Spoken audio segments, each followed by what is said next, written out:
So hello friends, कैसे हैं आप लोग? आई एम शाबुद and this our channel science ज्ञान।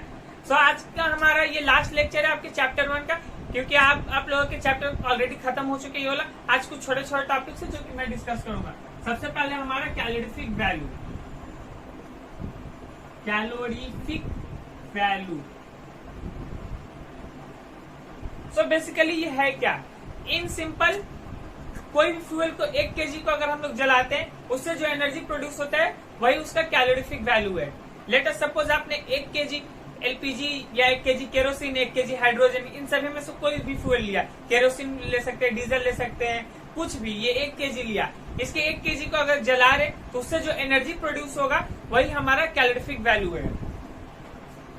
Amount of energy produced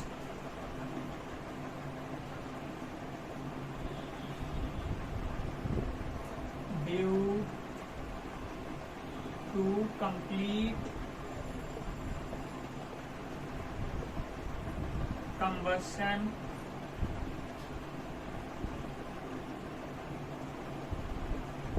of 1 kg fuel.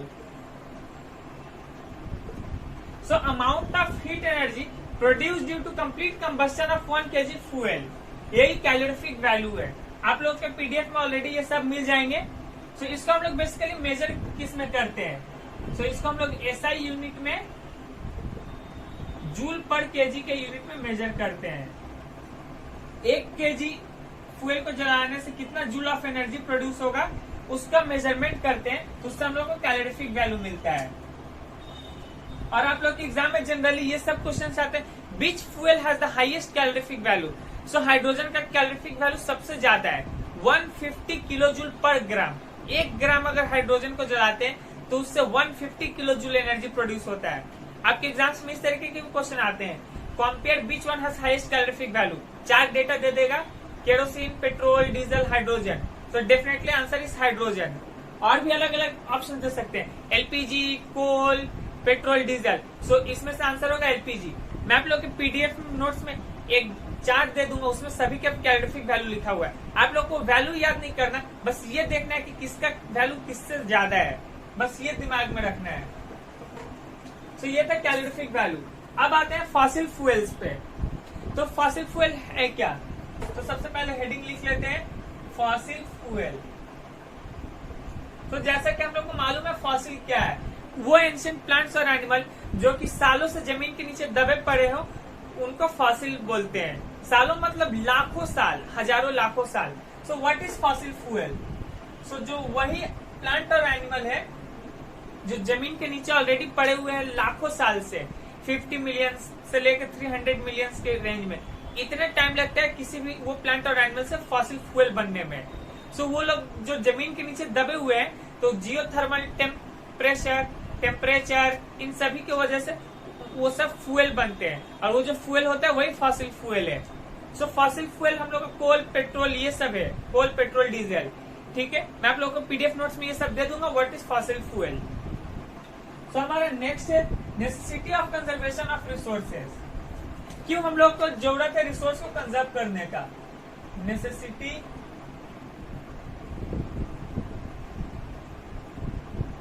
Of conservation of resources. Necessity of conservation of resources. Resources को conserve करने का जरूरत ही क्यों है? काफी सारे लोग बोलते होंगे कि पेट्रोल कम यूज करो, पेट्रोल कम यूज करो। आप लोग टीवी में कैंपेन भी देखे होंगे कभी कभी कि बोलता है कि अगर ट्रैफिक सिग्नल पे रेड सिग्नल है तो कार ऑफ कर दो। क्यों आखिर? क्योंकि उस टाइम तो एकदम थोड़ा सा हम लोग का फ्यूल जलता है, तो उससे क्या इम्पैक्ट पड़ेगा। लेकिन बेसिकली फॉसिल फ्यूल को बनने में ग्राउंड का नीचे 50 से लेकर 300 मिलियन ईयर्स लगते हैं। 300 मिलियन ईयर्स, मिलियन ईयर्स, इतना टाइम लगता है किसी भी फॉसिल को ग्राउंड के नीचे फॉसिल फ्यूल बनने में। और ये हम लोग का 50 to 300 मिलियन ईयर्स में बनते हैं, और हम लोग आज तक के टोटल अवेलेबल फॉसिल फ्यूल का 50% ऑलरेडी कंज्यूम कर चुके हैं सिर्फ लास्ट के 125 ईयर्स में। सब आप लोग समझ सकते हैं कि कितना रेयर है fossil fuel. 50 to 300 million, 1 million मतलब guys 10 lakh years. 1 million is equal to 10 lakh.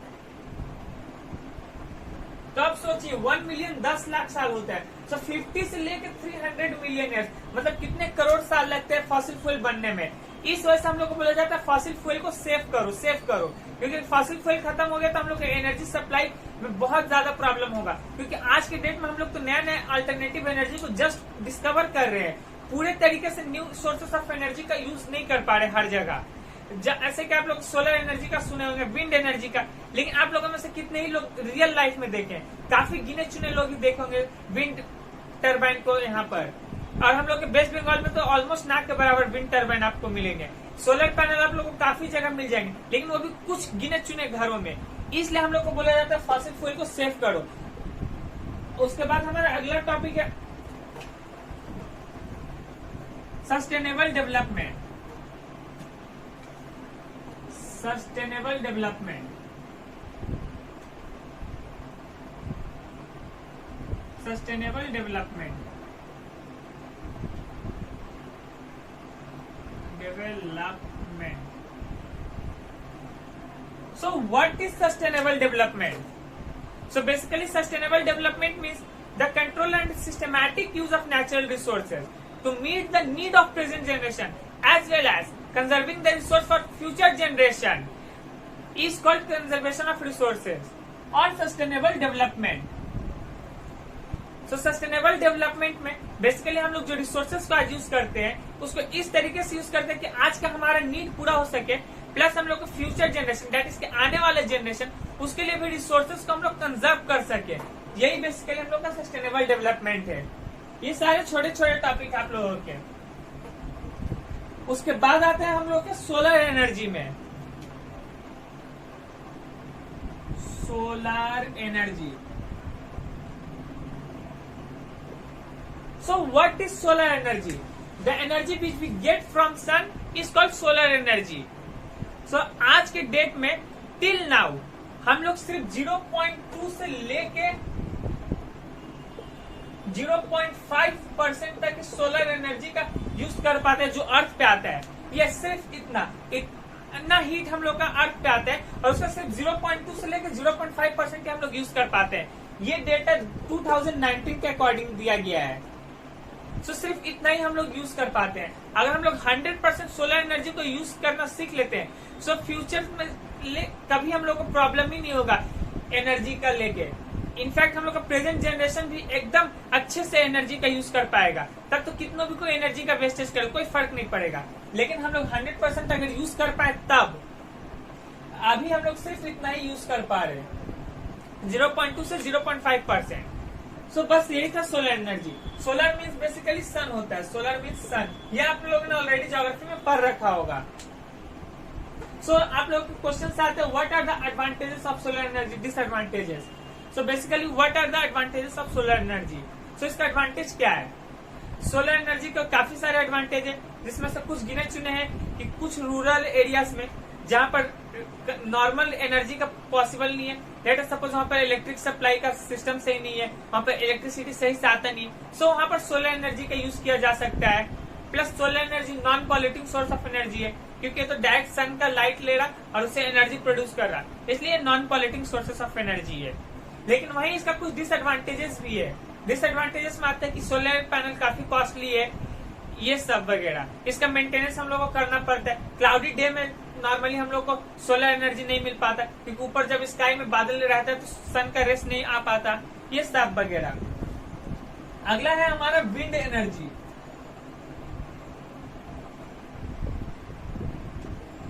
Wind energy, आप लोगों में से जो लोग गुजरात गए होंगे उन्होंने देखा होगा कि विंड टरबाइन होता है वहां पर काफी सारा। वो विंड टरबाइन बेसिकली करता है क्या है, जब हवा बहता है तो वो टरबाइन का जो ब्लेड्स होता है वो रोटेट करता है। ये टरबाइन का लेटर सपोज ब्लेड है। सो जब यहाँ से हवा का फ्लो आ रहा तो ये विंड का जो टरबाइन है ये रोटेट कर रहा, ये रोटेट कर रहा, और जब ये रोटेट कर रहा तो इससे एनर्जी प्रोड्यूस हो रहा, इलेक्ट्रिकल एनर्जी, इसीलिए इसी को हम लोग विंड एनर्जी बोलते हैं। जब हवा फ्लो करता है तो इसका टरबाइन रोटेट करता है और रोटेशन से एनर्जी प्रोड्यूस होता है, वही हम लोग का विंड एनर्जी है। तो इसका भी काफी सारे एडवांटेजेस और डिसएडवांटेजेस है। एडवांटेजेस में अगेन आप लोग लिख सकते हैं कि it is non politic sources of energy, और भी काफी सारे। डिसएडवांटेज में आप लोग ये लिख सकते हैं कि in region where the flow of air is less so the wind turbines cannot move and the energy cannot produce. मतलब बेसिकली वो रीजन जहाँ पर हवा का फ्लो काफी कम है वहां पर तो विंड टर्बाइन मूव ही नहीं करेगा विंड से, इसलिए वहां पर एनर्जी प्रोड्यूस नहीं होगा। उसके बाद हम लोग का आते हैं अगला topic, geothermal energy. Geothermal energy, इन सभी के एप्लीकेशंस बहुत है, लेकिन मैं आप लोग को वो पीडीएफ नोट्स में दे दूंगा, आप लोग वहां से एक बार पढ़िए। टॉपिक मैं सिर्फ यहाँ पर समझा रहा हूँ, और पीडीएफ नोट्स के तीनों लेक्चर के कंप्लीट डिस्कशन वीडियो आप लोग के 1 से 2 दिन में मैं दे दूंगा। So geothermal energy, what is geothermal energy? Obvious सा बात है, जियो मीन्स आपको अर्थ लग रहा होगा, geo means earth and thermal means energy, thermal means heat. So नाम से मालूम चल रहा है, जियो मीन्स अर्थ और thermal means heat. So basically ये है कौन सा एनर्जी? सो अर्थ के नीचे जो हम लोग का मोल्टन लावा है उसका वजह से रॉक्स जो होता है वो गर्म हो जाता है। सो अब जब ग्राउंड वाटर इन सभी रॉक्स से पास करता है तो ये रॉक्स ऑलरेडी हीटेड है अर्थ का गर्मी का वजह से, जहां पर लावा वगैरह पाया जाता है उस रीजन में। सो ये सारे रॉक्स ऑलरेडी हीटेड है, और जब इन हीटेड रॉक्स से पानी जब फ्लो करता है सो उसके कांटेक्ट में आने से ये पानी गर्म हो जाता है। सो यही जियोथर्मल एनर्जी है। सो बेसिकली इसका डेफिनेशन ऐसा है, when ground water touches the hot beds of rocks then it releases vapours, और this vapours are utilized to move the blades of a turbine thereby producing energy. So यहाँ से पानी जो जा रहा है, पानी गर्म हो रहा है। सो पानी गर्म होने से क्या होता है, उससे वेपर निकलता है। सो अब जो वेपर निकल रहा, ये सब मान लीजिए वेपर है वाटर का। सो ये जो वेपर निकल रहा, यहाँ पर टरबाइन लगा दिया जाता है, टरबाइन लगा दिया जाता है। सो ये जो वेपर निकल रहा है इसका प्रेशर इतना होता है कि ये टरबाइन का जो ब्लेड है इसको रोटेट करता है। ये टरबाइन का ब्लेड रोटेट होता है इन सभी वेपर से। इस वजह से जब टरबाइन का ब्लेड रोटेट होता है तो एनर्जी प्रोड्यूस होता है।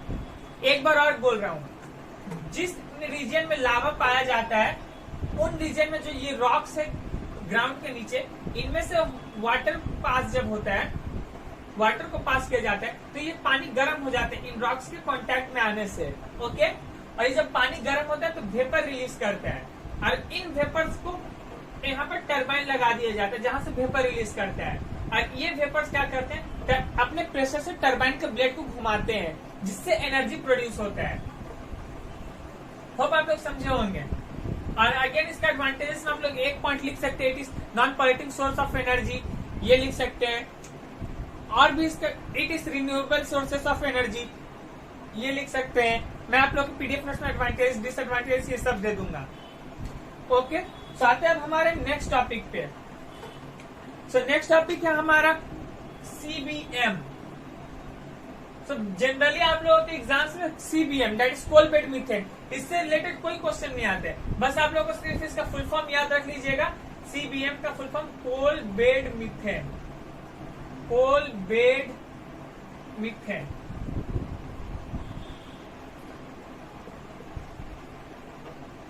काफी सारे लोग गलती क्या करते हैं, यहाँ पर सीबीएम है तो कोल का सी कैपिटल लिखते हैं, फिर बेड का बी अगेन कैपिटल लिखते हैं, लेकिन यहाँ पर बेसिकली इसी तरीके से होगा, सिर्फ सी कैपिटल, बेड का बी स्मॉल होगा और मिथेन का एम कैपिटल। ये गलती मत करना, काफी सारे लोग ऐसा करते हैं जिस वजह से एग्जाम में मार्क्स कटता है। उसके बाद है हमारा biomass, biomass energy, biomass energy. So basically हम लोग का बायोमास एनर्जी, बायोमास है क्या, plant excreta, plant excreta, domestic waste,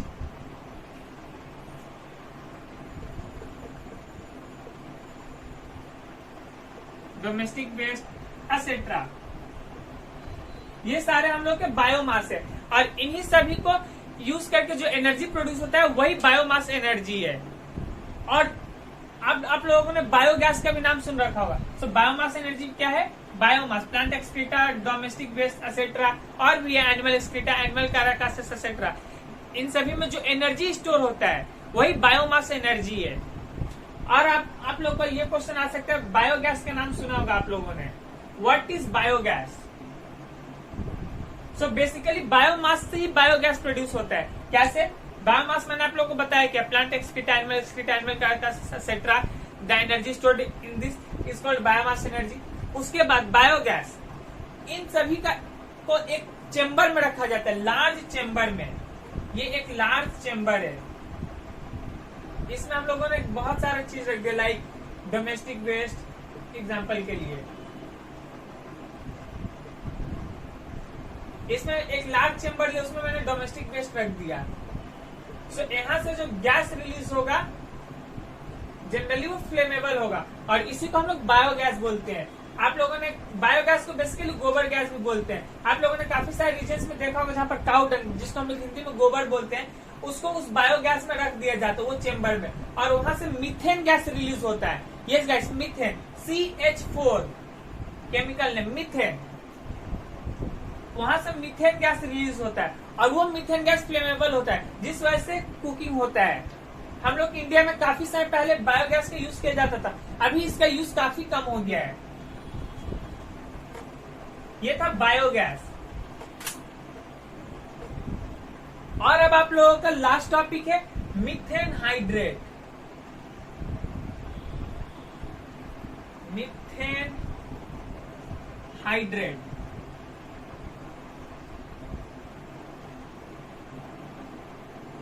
सो बेसिकली मीथेन हाइड्रेट है क्या?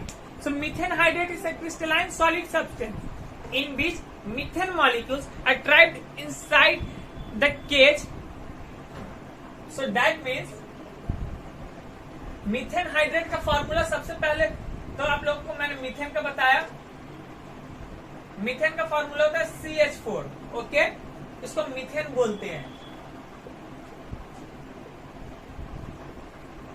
और मीथेन हाइड्रेट का होता है 4CH4.23H2O।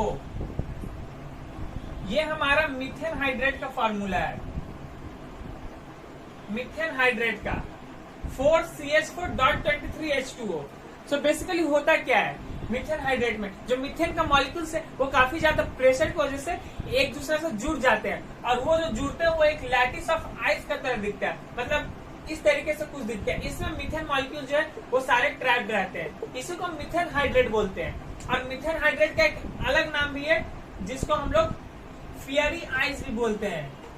It is also called fiery ice. It is also called fiery ice. So ये था आज का लास्ट टॉपिक।